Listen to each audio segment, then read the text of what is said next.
Coming up next, I'm going to bring out Ben.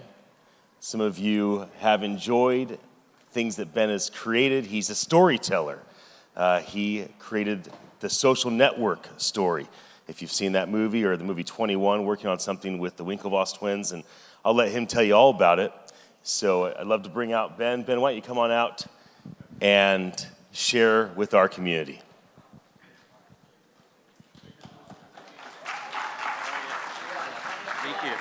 Thank you. Yes, hi. So I'm Ben Mezrich, and thank you all for being here this morning. I know a lot of you were probably out late last night, so you might be in pain. So I'll try and make it funny. I am here to talk about a little bit about NFTs because I do believe we're in a transformational moment, and that what's going on in the NFT space is going to change the world, not just for regular people, but also for authors and artists, because it gives you a way to build a community that's incentivized with you, and that's what I'm going to be doing with the BenFT, which is our NFT project. But I want to tell you about how I got here. I'm an author of 25 books, which sounds like a lot, but really people only read 2 of them.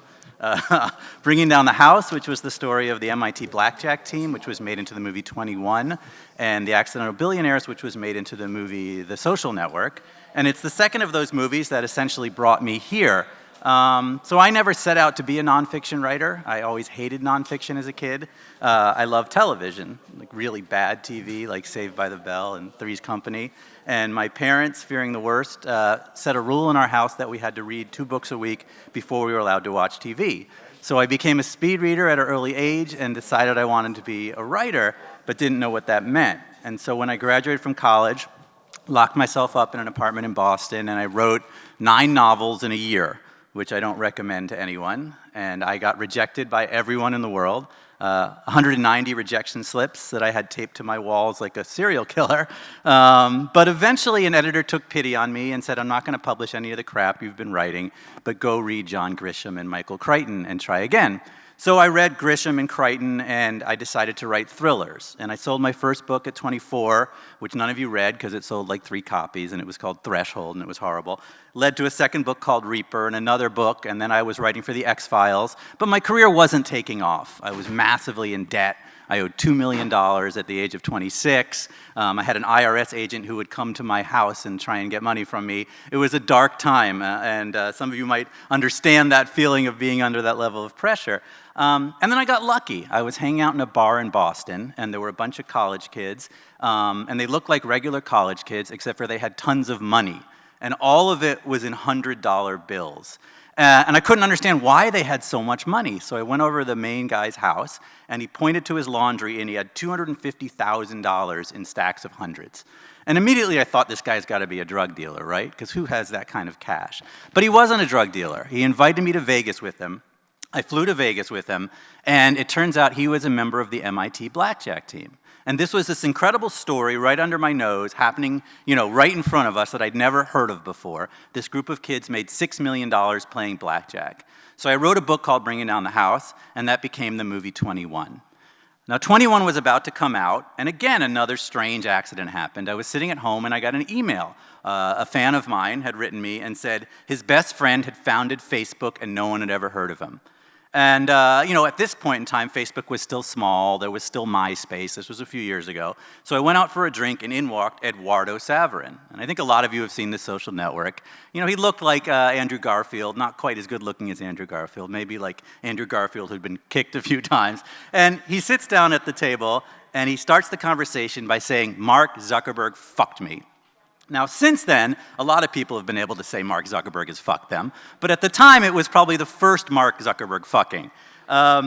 Eduardo proceeded to tell me this crazy story about him and Mark, and you know the movie, so I don't have to go into it too much, but what was intriguing to me were the Winklevi twins. Now, at this point in time, nobody knew who they were. They were not famous. They were nobody. So I found them on Facebook, and I essentially invited them to a hotel room just 2 blocks from here to meet with me. And in walks the Winklevi twins. And if you've ever seen them in person, they're larger than life. They look like mythological creatures from some sort of Greek mythology. And to me, as someone who grew up with 80s movies, they were like the bad guys in every 80s movie you've ever seen. They were the guys dressed in the, skeleton costumes chasing the Karate Kid around the gym, right? So that's how I wrote the book. They were the bad guys. Aaron Sorkin and David Fincher made the movie. The Winklevi were the bad guys. And I never thought I would hear from them again. I thought that was the end of the Winklevi story. Fast forward to a few years ago, and I'm sitting at home, and I'm reading the New York Times, and there's a headline, and it says, "The Winklevi twins are the first Bitcoin billionaires." And I was blown away by this idea because I thought these were the bad guys in the social network. You're never going to hear from them. How are they Bitcoin billionaires? So I called them up, and they were gracious enough to let me meet with them again. I came out here to New York, and I sat down with them, and they proceeded to tell me this crazy story about how they had fallen into Bitcoin at around $7 a coin and had bought 200,000 Bitcoin. Crazy investment, right? And it turned into many billions of dollars. So here was this incredible story and a way into the Bitcoin story. And it was during this time, during this process, that I started to hear about NFTs. The Winklevi were my way into this world. They proceeded to tell me about this new technology, and it really was pretty new. The idea that you could own something digital, and you all know what I'm talking about, that's unique and tradable, but also builds its value from the community. And that, to me, was the really interesting and important part of it.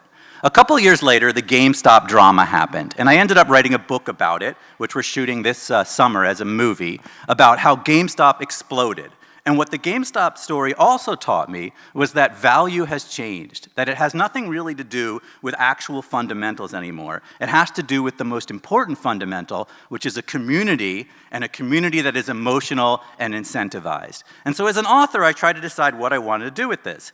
Did I want to just write about it? Did I want to write a book about it? Did I want to write a movie about it? Or did I want to find a way to have it become a part of my life and my career? As an author, I've always been trying to find ways to tell stories, but more importantly, to have a community grow around those stories and become a part of it as well. And so that's what we're doing with the BenFT. So I launched an NFT project a few months ago, or I guess 6 months ago now, where it's 3 drops of NFTs that have to do with the books that I write.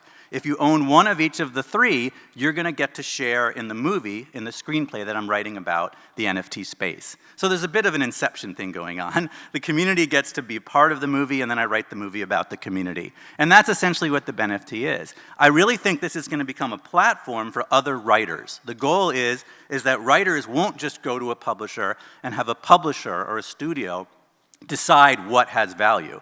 The writer will go directly to the community with an NFT. If the community likes what they're writing or likes what they're going to write, the community will become a part of it, will help fund it, and then will be incentivized to make it successful. So I do think that the future of writing is going to be through the NFT technology, and I also think eventually we'll make movies this way too. So the BenFT platform is online. You can get the drops. The 3rd drop is coming soon. And the idea is, as we go forward, we'll be breaking new authors on the platform. I'll be doing my books and using the platform as part of it, and you get to be a part of those books going forward. And I'll be writing the movie about the NFT space using the community and using my Discord to get the information about it.